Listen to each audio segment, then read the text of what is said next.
दोस्तों सब्सक्राइब करें आप अपने प्यारे YouTube चैनल ब्रेनस्टॉर्म ईडी को, ताकि आगे आने वाले वीडियो का अपडेट आपको सबसे पहले मिले। आज की वीडियो में हम लोग एक और बढ़िया topic, interesting topic D Broglie wavelength equation के बारे में पढ़ेंगे और उसका डेरिवेशन कैसे होगा इक्वेशन का क्वांटम और रिलेटिविटी फिजिक्स को यूज़ करते हुए, उसके बारे में मैं आज बताने वाला हूँ। लगभग YouTube पे देखा जाता है कि आपको रिलेटिविटी और क्वांटम फिजिक्स से यूज़ करते हुए डी ब्रॉय वेवलेंथ का डेरिवेशन नहीं दिया गया है, जो कि अधिकतर समय आपको बहुत सारी परीक्षाओं में पूछे जाते हैं। इसका शॉर्ट डेरिवेशन तो बता दिया जाता है, लेकिन इसका जो एक प्रोसीजर है रिलेटिविटी को और क्वांटम मैकेनिक्स को यूज़ करते हुए वो नहीं बताया गया है।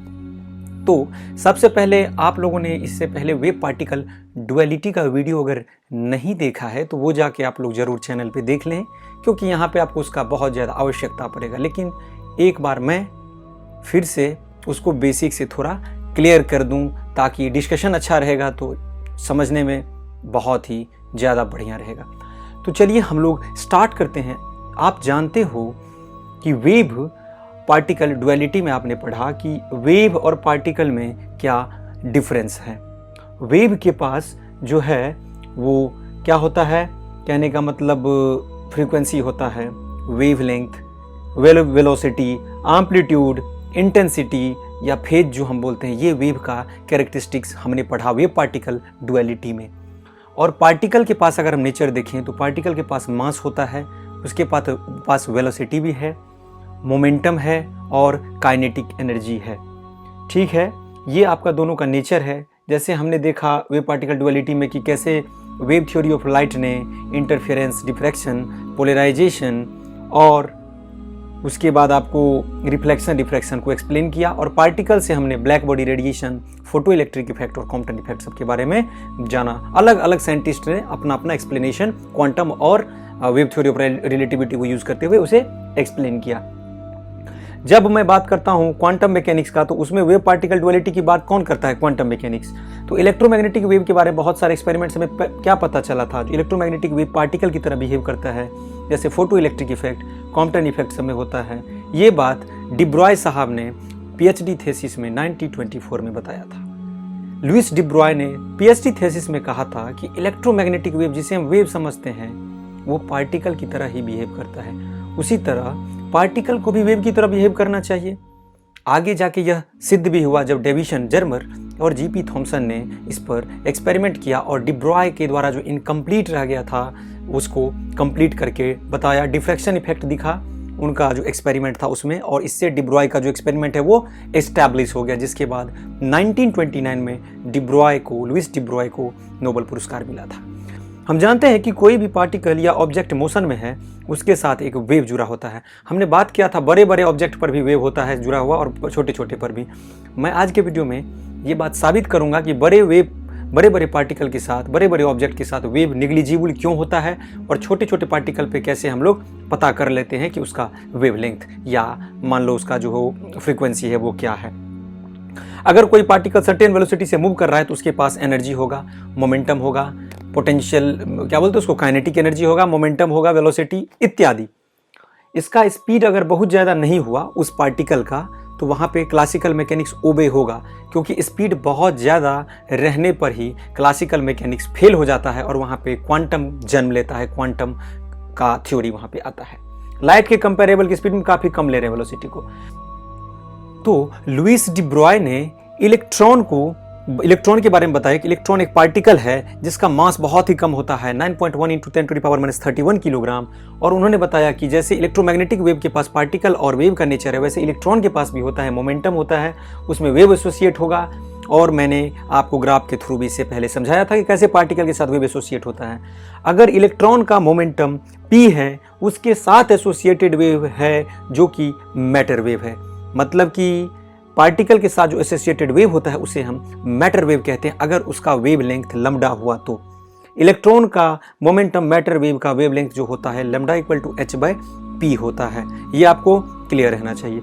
अब हम इस पर आगे बात करेंगे आज डी ब्रॉय वेवलेंथ पर। तो चलिए हम लोग उसका मेन पॉइंट स्टार्ट करते हैं। बेसिक हमारा हो चुका है। तो आज के टॉपिक में जो मैं बताने वाला हूं तो चलिए, अब हमने बेसिक पे बात कर लिया, अब इसको थोड़ा आगे बढ़ाते हुए लुइस डी ब्रॉय के द्वारा जो क्वांटम रिलेशन को प्रूव किया गया, मतलब कि क्वांटम और रिलेटिविटी फिजिक्स से उनका जो इक्वेशन वेवलेंथ का है उस पर हम चर्चा कर लेते हैं। देखिए, लुइस डी ब्रॉय जो थे उन्होंने 1924 में 1924 ईस्वी में इनंशिएट किया एक हाइपोथेसिस मैटर वेव पे, on matter waves. According to this concept, इस कॉन्सेप्ट के अनुसार क्या हुआ, हर एक मूविंग पार्टिकल, जितना भी पार्टिकल मूव कर रहा है उसके साथ एक वेव पैकेट होता है, हैज ए वेव पैकेट। उसके पास क्या होता है, वेव पैकेट एसोसिएट होता है उसके साथ, और वेवलेंथ जो उसका होता है वो डिपेंड करता है उस पार्टिकल के मोमेंटम पे। जैसा मैंने आपको बताया, वेवलेंथ बराबर h/p होता है। डी ब्रॉय ने 1924 में ये बात बताया था और शायद 1929 में उसको नोबेल पुरस्कार मिला था। तो लुइस डी ब्रॉय के अनुसार लैम्डा बराबर h/p, ये तो आपको स्क्रीन पे दिख रहा होगा। ये h/m भी मैंने क्यों रखा, क्योंकि मोमेंटम बराबर मास इनटू वेलोसिटी होता है, ये मैं क्लियरली बता चुका हूं। अब सपोज कर लेते हैं एक ऐसा परिस्थिति जिसमें m मास है, तो मास क्या होता है, पार्टिकल का कन्वर्ट होता है एनर्जी में। पार्टिकल का मास क्या हो रहा है, कन्वर्ट हो रहा है एनर्जी में, और ये एनर्जी इक्विवेलेंट है किस में, ये एनर्जी इक्विवेलेंट है आइंस्टीन का मास एनर्जी रिलेशन E बराबर mc², जो आइंस्टीन के द्वारा दिया गया था 1905 में। अब हमने इस इक्वेशन में थोड़ा छेड़खानी करके ऐसे इसको लिखा, तो यहाँ पे हमको लैम्डा बराबर h/p का रिजल्ट मिल गया, जहाँ p बराबर क्या है, mc है, जिसे मोमेंटम कहते हैं, या m भी बोलो आप या आप c बोलो, कोई फर्क नहीं पड़ता है। तो ये था प्लैंक्स का स्टेटमेंट जो रिलेट कर रहा था डी ब्रॉय ने इसका यूज करते हुए लैम्डा का मान कैसे निकाला सिंपल वे में। ये आपका क्लियर हो चुका है, ये क्लास 12th में भी आपको देखने को मिल जाएगा।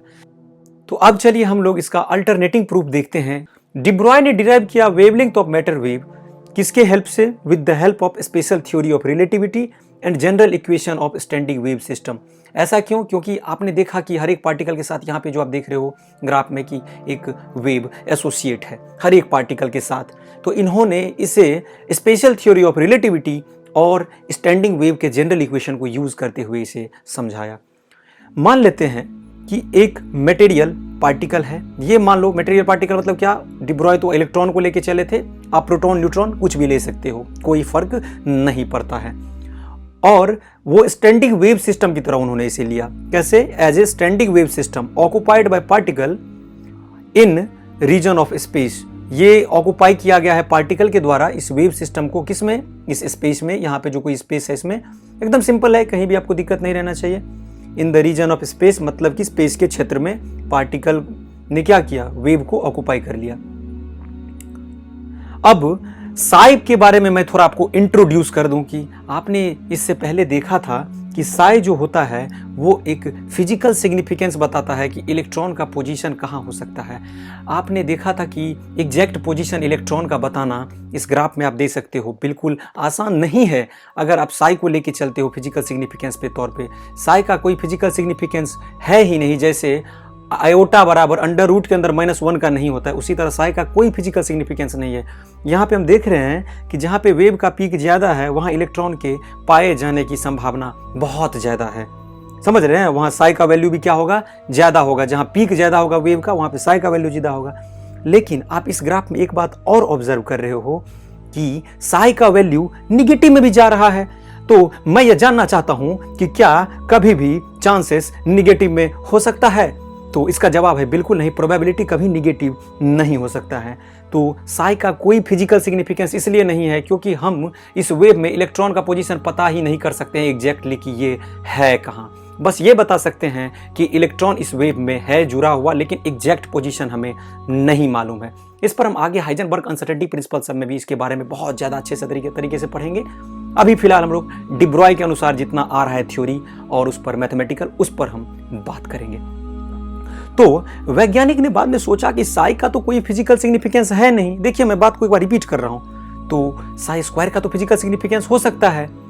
ये साई स्क्वायर का टर्म कहां से रिलेट कर रहा है, आपने कॉम्प्लेक्स नंबर क्लास 11th में पढ़ा होगा, उसी से ये थोड़ा साई रिलेट करता है। तो साई का फिजिकल सिग्निफिकेंस तो नहीं है, साई स्क्वायर का तो फिजिकल सिग्निफिकेंस हो सकता है। साई स्क्वायर ही प्रोबेबिलिटी बताता है। आप जो डायग्राम देख रहे हो, आपके सामने जो क्लिप शो हो रहा है उसमें कि इलेक्ट्रॉन कहाँ है, इलेक्ट्रॉन को फाइंड करने का तरीका बताता है। प्रोटॉन, इलेक्ट्रॉन जो आप मान के चलो, कोई दिक्कत नहीं है। कि इस वेव में कहाँ है। मैं इलेक्ट्रॉन का एग्जांपल समझा रहा हूँ, इसीलिए मैं बता रहा हूँ कि ये पार्टिकल इलेक्ट्रॉन कहाँ पे है इस वेव में, क्योंकि वेव के साथ पार्टिकल जुड़ा हुआ है। तो साई के बारे में आपने जाना कि साई क्या है, एक वेव फंक्शन है। आप ध्यान रखोगे इस बात को, आगे इस पर हम श्रोडिंगर इक्वेशन में पूरा साई का पूरा फिजिकल सिग्निफिकेंस बहुत अच्छे तरीके से जानेंगे। फिलहाल यहाँ पे थोड़ा थोड़ा साई का जो यूज है उसको हम यूज करते हुए आगे थोड़ा इस प्रोसेस को बढ़ा लेते हैं ताकि हमारा काम जो है वो हो जाए। तो ऐसा क्वांटिटी जो इंड्योर करे पेरियोडिक चेंज को, rise to matter wave. Matter wave कैसे बनता है मैंने आपको बता दिया, हर एक वेव के साथ एक पार्टिकल जुड़ा हुआ है जिसे हम मैटर वेव कहते हैं। इलेक्ट्रॉन, प्रोटॉन, न्यूट्रॉन कोई भी हो सकता है मैटर वेव के लिए। समझ रहे हो बात को, क्योंकि क्वांटम में आपने देखा कि क्वांटम एटॉमिक और सब एटॉमिक पार्टिकल को एक्सप्लेन करता है। तो साई क्या है, यहाँ पे एक ऐसा क्वांटिटी है, ये बताएगा इलेक्ट्रॉन का पोजीशन की एक्चुअली इस वेव में इलेक्ट्रॉन कहाँ है। अगर हम साई का वैल्यू कैलकुलेट करें तो value of psi wave function at an instant t at a point x y z is given. आपको पता है कि कोई भी चीज़ अगर हम ऑब्जर्व करते हैं तो एक तरह से देखा जाए तो वी ऑब्जर्व इन 3 डायमेंशन, मतलब उसके पास एक्स कोऑर्डिनेट, वाई कोऑर्डिनेट और जेड कोऑर्डिनेट भी होगा। फ्रेम ऑफ रेफरेंस में भी हमने देखा था कि 3 तरह का कोऑर्डिनेट होता है, वाई और जेड पे कोई मोशन नहीं, एक्स कोऑर्डिनेट पे मोशन होता है। वहाँ पे जो है एक ऑब्जर्वर एक्स कोऑर्डिनेट पे रहता है, 1 सेकंड वाले फ्रेम में रहता है, एक्स एक्सिस पे रहेगा, वाई जेड पे नो मोशन। तो इसी तरह से बता रहा है कि साई क्या है, टी इंस्टेंट पे किसी समय में वो एक्स वाई जेड पॉइंट से उसका जो वैल्यू दिया हुआ है वो हम डी ब्रॉय वेवलेंथ से कैलकुलेट करेंगे। तो अब बताइए, अब वेव स्टैंडिंग वेव सिस्टम के बारे में पहले मैं बता देता हूं। स्टैंडिंग वेव सिस्टम और रिलेटिविटी को रिलेट करते चलेंगे। y बराबर ए साइन ओमेगा टी आपने पढ़ा था सिंपल हार्मोनिक मोशन में। ये एकदम सिंपल इक्वेशन है, इस पर मैं वीडियो बना चुका हूं, जहां पे ए एम्पलीट्यूड और y क्या होता है, डिस्प्लेसमेंट होता है उस पार्टिकल का। चलिए अब जो है इस पर जो इक्वेशन इसको ब्रेक किया गया तो a साइन 2 पाई न्यू क्या है, यहाँ पे एक फ्रीक्वेंसी है और टाइम के टर्म में मैंने इसे लिख दिया। ये कैसे हुआ ये इतना बताना तो जरूरी नहीं था, उसके बावजूद मैंने बता दिया कि थीटा बराबर ओमेगा इंटू टी, जहाँ पे थीटा क्या है, एक डिस्टेंस है, उस वो बराबर होता है स्पीड का, जो स्पीड क्या हो रहा है ओमेगा हो रहा है इसमें, और टी टाइम है, जो थीटा जो है एक रिवॉल्यूशन कंप्लीट किया, इसका मतलब कितना हुआ 2 पाई, मतलब कि 2 इंटू 180 डिग्री बराबर 360 डिग्री कंप्लीट कर रहा है, इसलिए मैंने एक रिवॉल्यूशन के लिए 2 पाई लिखा बराबर ओमेगा टी। अब यहाँ से आप ओमेगा बराबर 2 pi by T formula put करके, और 2 पाई 1 बाई टी क्या होता है आपका न्यू होता है, मतलब कि फ्रीक्वेंसी इज क्या होता है 1 by T, 1 by time period. अब चलिए इसे हम साई के टर्म में लिखते हैं। इसे मैंने क्यों यूज किया, क्योंकि हमें साई के टर्म में समझना है, इसलिए मैंने सिंपल हार्मोनिक मोशन से आपको समझाया, नहीं तो डायरेक्ट साई के टर्म में लिख देना शायद आप लोग के लिए कहीं कॉम्प्लिकेशन हो सकता था, इसलिए मैंने सोचा कि इसको पूरा बेसिक से रिलेट कर दिया जाए।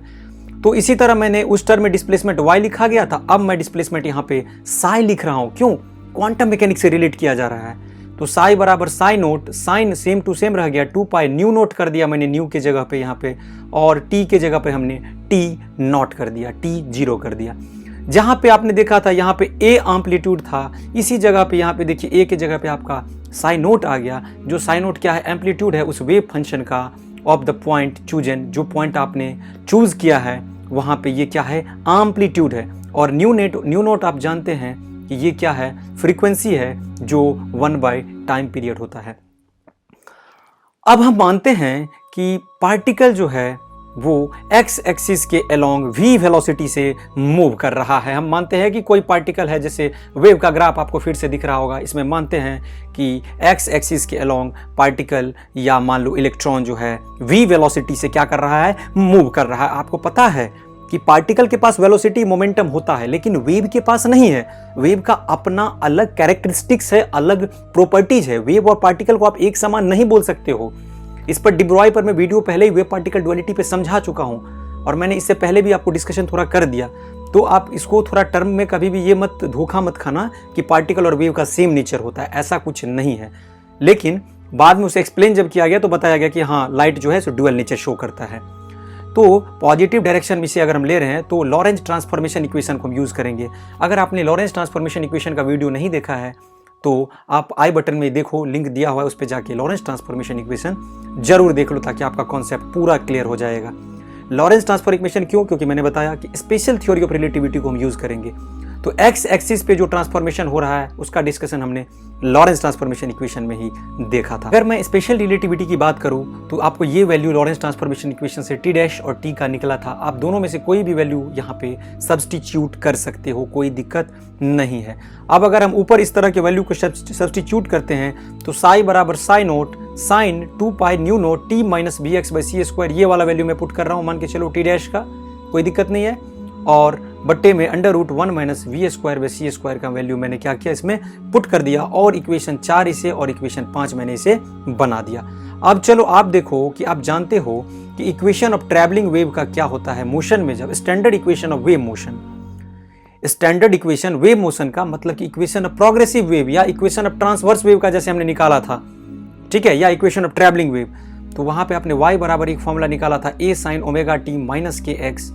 ये कहाँ से आया ये भी मैं बता चुका हूँ, इससे पहले ही इस पर वीडियो बन चुका है इलेक्ट्रोमैग्नेटिक वेव वाले में।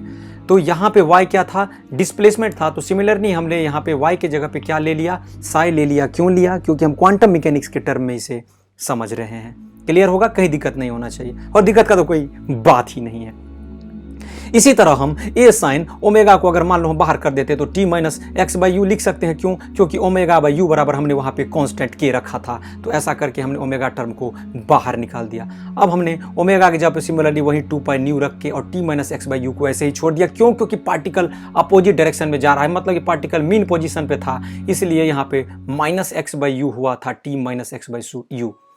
मैंने फिर भी बता दिया आपको। और ए यहाँ पे क्या है, एम्पलीट्यूड को डिपिक्ट करता है, और न्यू फ्रीक्वेंसी है किसका, पार्टिकल का फ्रीक्वेंसी मत बोल देना, पार्टिकल का फ्रीक्वेंसी नहीं होता है, ये है वेव का फ्रीक्वेंसी। और यू जो है ये क्या होता है, एक्स एक्सिस के अलोंग वेलोसिटी किसका, तो पार्टिकल का। ये बात आप ध्यान रखोगे, ये पार्टिकल का वेलोसिटी हो रहा है। क्यों, क्योंकि एक्स बाई यू हमने निकाला था टाइम से बराबर डिस्प्लेसमेंट अपॉन में उसका वेलोसिटी, और ये क्या है, फ्रीक्वेंसी है उस वेव का। अगर आप बहुत ही ध्यान से देखो तो क्या इक्वेशन 5 और 6 का कंपैरिजन हो सकता है। अगर हम कोफिशिएंट को कैलकुलेट कर सकते हैं हम, या ऑब्टेन कर सकते हैं कि इसके कोफिशिएंट को, यहाँ पे साई है, यहाँ पर भी साई आपने लिखा, ये साई है, सॉरी वाई लिख दिया मैंने, यहाँ पर भी साई है। तो आप कैलकुलेट करोगे तो आपको जो ये टी वाला टर्म है ऐसे दिखेगा। ये देखो यहाँ पे एकदम simply 2 pi nu naught T, तो मैंने यहाँ पे 2 पाई कट कर दिया, पूरा मैंने लिख दिया है। तो यहाँ से आपको न्यू बराबर न्यू नोट बाई ये वैल्यू आ जाएगा, जिसे हमने इक्वेशन 7 बोला। अब इसी तरह हम लोग x का भी कोफिशिएंट निकाल सकते हैं। जैसे इसमें x का कोफिशिएंट ये हुआ, तो इसमें x का कोफिशिएंट x बाई यू हो गया, या 1 बाई यू। तो इसी तरह से 1 बाई यू बराबर v बाई सी स्क्वायर आ जाएगा, जो आपको ये वैल्यू देगा। एकदम सिंपल है, कहीं कोई जो है कॉम्प्लिकेशन वाली बात नहीं है।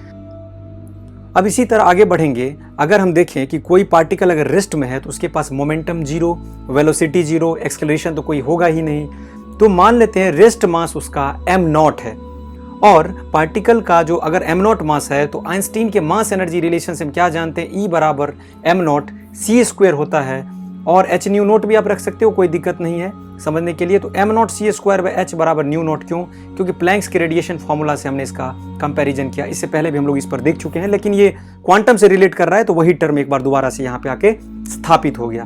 तो न्यू नोट बराबर m0 c square by h आप फाइंड आउट कर सकते हो, और इसे मैंने इक्वेशन 9 का नाम दे दिया।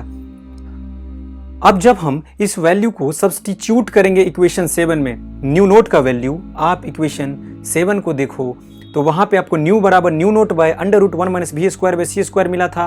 तो आप यहाँ पे क्या लिख सकते हो, ये हो गया आपको M naught C square by H into under root 1 minus we square by C square. ये एच क्यों, क्योंकि ये एच मल्टीप्लाई हो गया बाकी जस का तस, इसे इक्वेशन 10 मैंने नाम दे दिया थोड़ा और मॉडिफाई करने के लिए।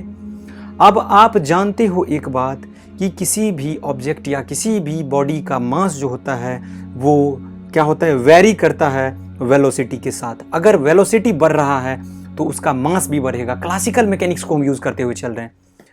रिलेटिविटी में क्या कहा गया था कि मास जो होता है वो कांस्टेंट होता है। कहने का मतलब किसी भी बॉडी का मास जीरो नहीं होगा, और अगर मास अगर जीरो है, अगर स्पीड बढ़ा तो उसका मास इंक्रीज कर जाएगा वेलोसिटी के बढ़ते ही। इसका मतलब हम अगर ऐसा बोले कि मास डायरेक्टली प्रोपोर्शनल होता है वेलोसिटी का, तो कहीं गलत नहीं होगा। ये मैंने यहाँ पे डिपिक्ट कर दिया, थोड़ा और आसान लगे आपको। और आप जानते हैं कि ये जो रिलेशन होता है कि कोई भी मास जो होता है बॉडी का वो वेरी करता है रेस्ट से मतलब मोशन के तक, तो यही दिया गया है आपको थ्योरी ऑफ रिलेटिविटी में variation of mass with velocity के फॉर्मूला से, जिसे m बराबर m0 बाय जो फॉर्मूला आपका लिखा हुआ गया है इससे, और 1 minus B by C square को हम लिख सकते हैं 1 माइनस बीटा स्क्वायर भी, जहां पे b बराबर v बाई सी होता है। अब इक्वेशन 10 पर हम चलते हैं, तो 10 को मॉडिफाई करने पे हमें क्या मिलेगा, न्यू बराबर M C square by H. अब इस 10 को मैंने एक बार और मॉडिफाई कर दिया तो हमें ये रिजल्ट मिला, क्यों, क्योंकि m बराबर मैंने ये वैल्यू यहाँ पे पुट कर दिया। अब चलिए आपको स्टेप बाय स्टेप पूरा क्लियर हो रहा होगा, आई थिंक कहीं भी समस्या नहीं होना चाहिए।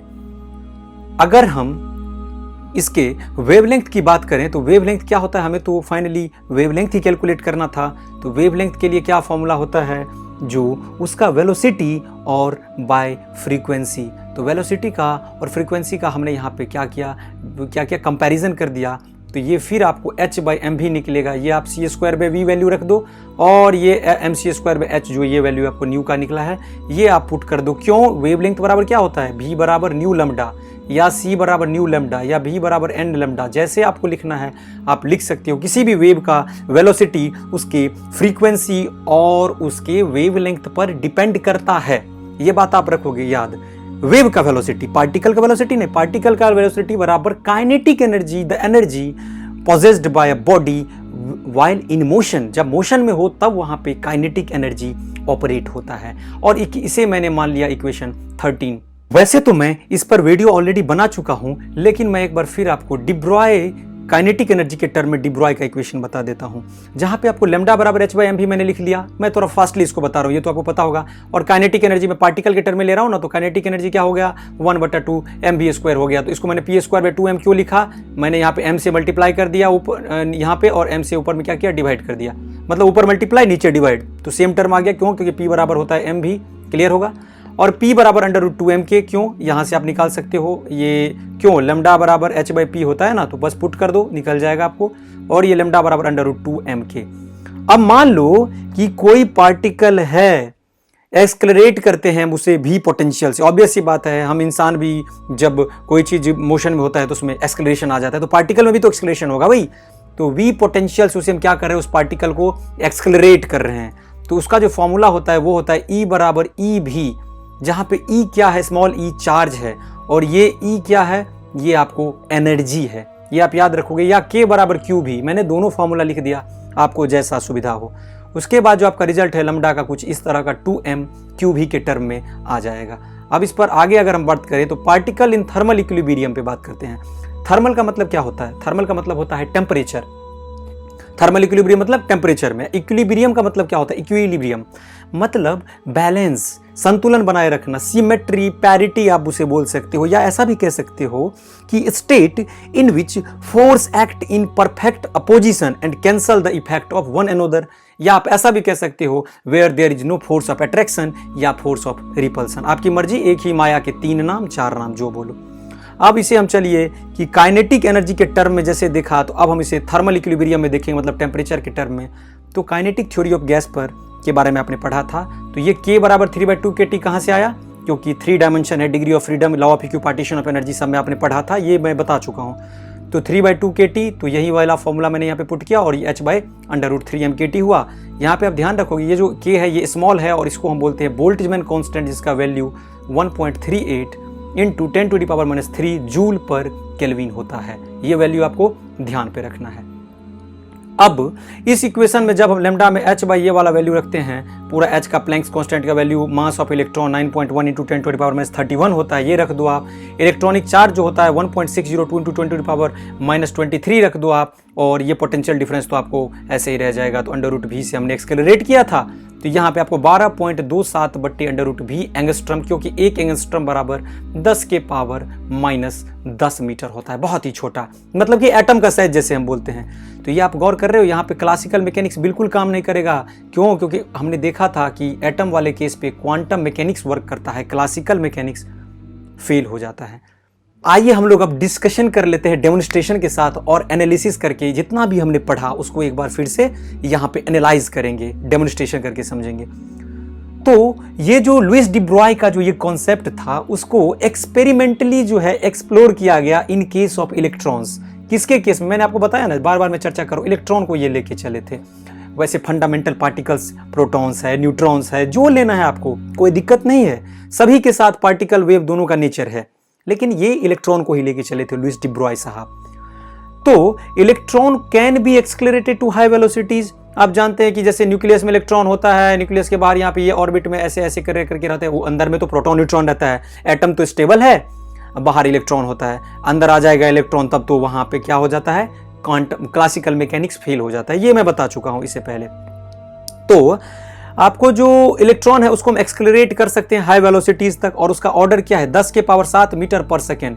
इतना तक हम क्या कर सकते हैं, इलेक्ट्रॉन को एक्सक्लरेट कर सकते हैं, इतना से हाई वेलोसिटीज तक, इतना मान के चल रहे हैं। और वैल्यू होता है h का इतना, m मास होता है इतना, और ये यहाँ पे v कितना दिया हुआ है हमारा, ये जो पोटेंशियल है इसका, ये 10⁻⁷ मीटर पर सेकेंड।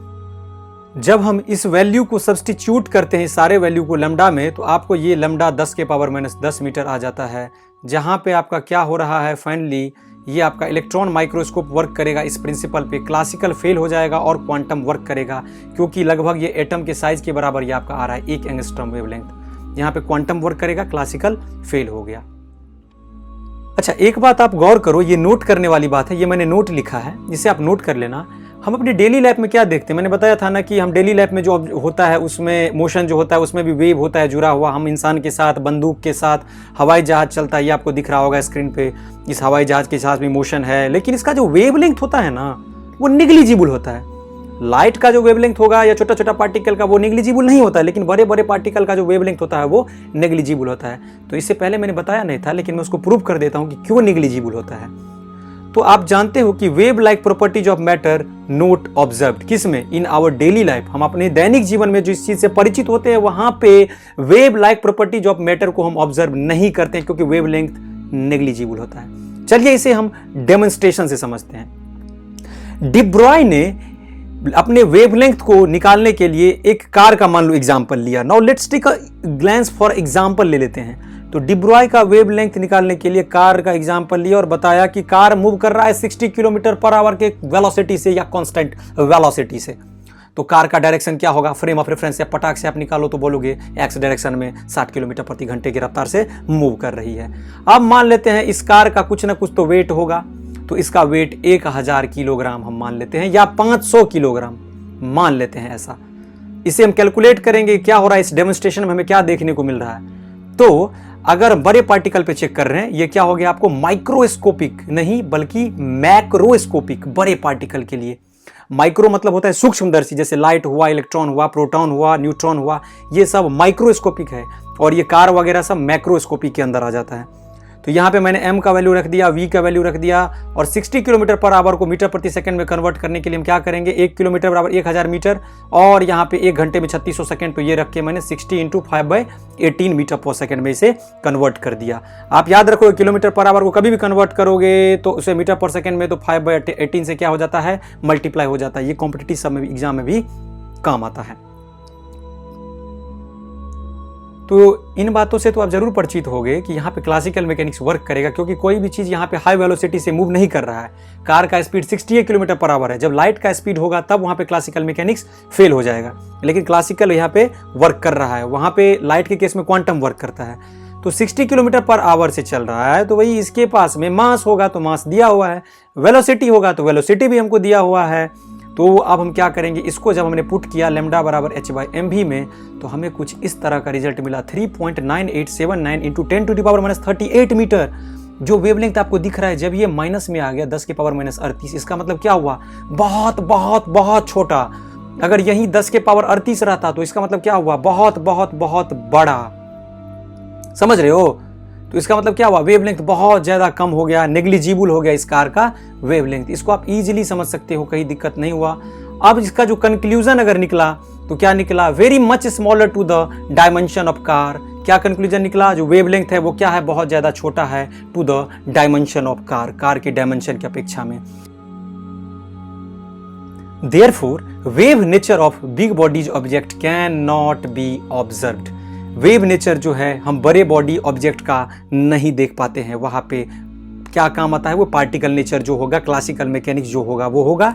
यहाँ पे वेव नेचर हमें देखने को क्यों नहीं मिलता है, because wave length is negligible. जीबुल। आई थिंक ये आपको पूरा क्लियर रहना चाहिए। तो दोस्तों यही था आपका डी ब्रॉय का जो वेवलेंथ इक्वेशन है, जिस पर मैंने पहले बताया आपको। ये इक्वेशन आपको पूरा प्रूफ हो चुका है। आई थिंक आपको कहीं भी कोई दिक्कत नहीं रहना चाहिए। अब इसी तरह के वीडियो के साथ मिलेंगे बहुत जल्द। आपके बीच लाऊंगा मैं एक और इंटरेस्टिंग वीडियो। तब तक के लिए आप सभी को बहुत बहुत धन्यवाद और नव वर्ष की सभी को हार्दिक शुभकामनाएं।